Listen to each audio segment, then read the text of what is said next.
Hey everyone, Harry here to talk about the 14th Amendment and in particular Section 3 back in the news as a provision that could disqualify Donald Trump from running for president altogether. Just strike him from the ballot.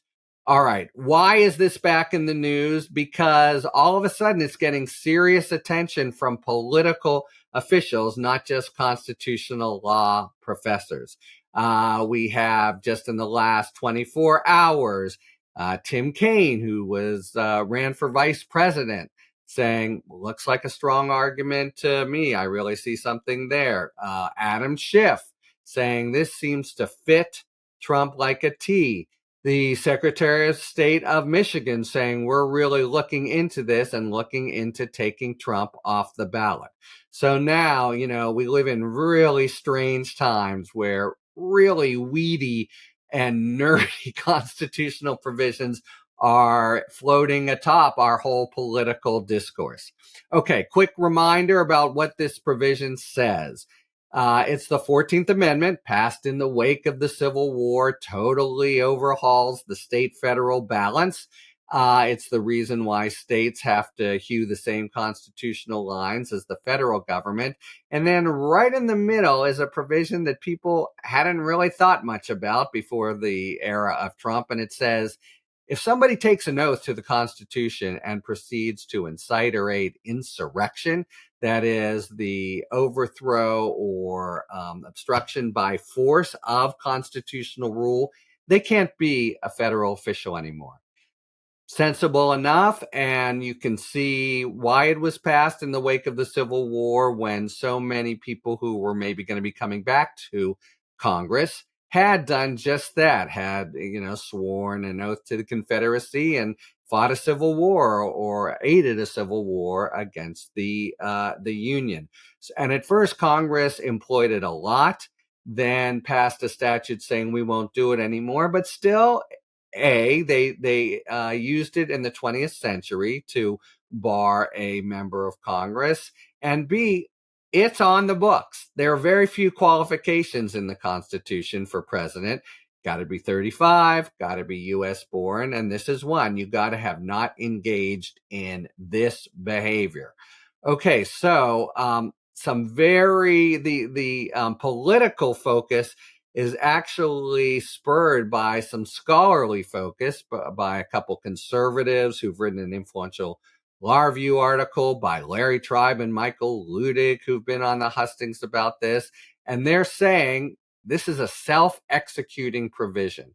Now, it is and it isn't. What they mean is you don't need a criminal conviction or some finding by Congress. The table is set. Did he commit insurrection? If so, he's got to be out the same as these 34. But there's the rub, right? Because it's not as clean a question, and it's a more subjective question. There's got to be an answer to it. And more specifically, and I'll put this in nerdy specific terms. I've thought about it quite a bit.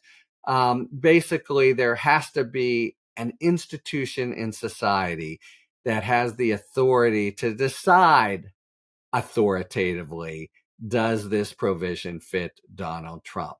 Now, people are pointing to the U.S. Supreme Court as that institution. And I think, in a sense, they're right. I think what's going to happen here is some states will decide. I'm the Secretary of State. I've taken in all this evidence. I've heard testimony. I determine he took an oath, which of course he did, and that he then aided an insurrection, which seems to me like the better answer as well. So guess what? He's off the ballot.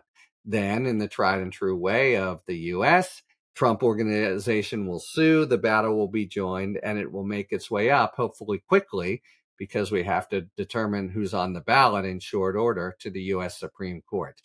Then, to me, it gets dicey, because what the U.S. Supreme Court at this point is essentially called on to do is make, at least you could see it this way, and the court might see it this way, a kind of factual determination. Did he or didn't he engage in insurrection?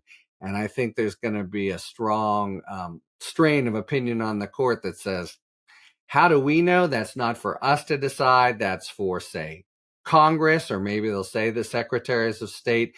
It is, there's got to be a authoritative solution, but as of now, we don't know what that solution, who makes it, and we don't know exactly what it is. And if you think about it for a second, even if you think it's, 80%, 90%, that's still very tricky about whether that's enough to trigger the provision. And of course, who decides? Okay, looks pretty strong to me. You can see different possibilities.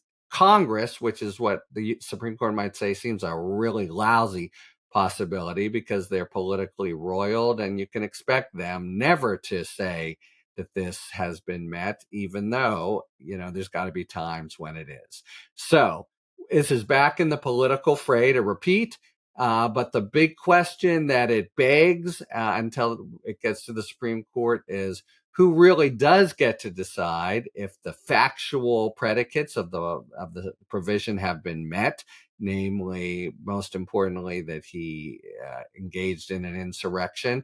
And will it be the Supreme Court? If not, does that mean that we're just going to not know, and this is not going to influence the election, even though it seems like there's such a strong argument that it does apply?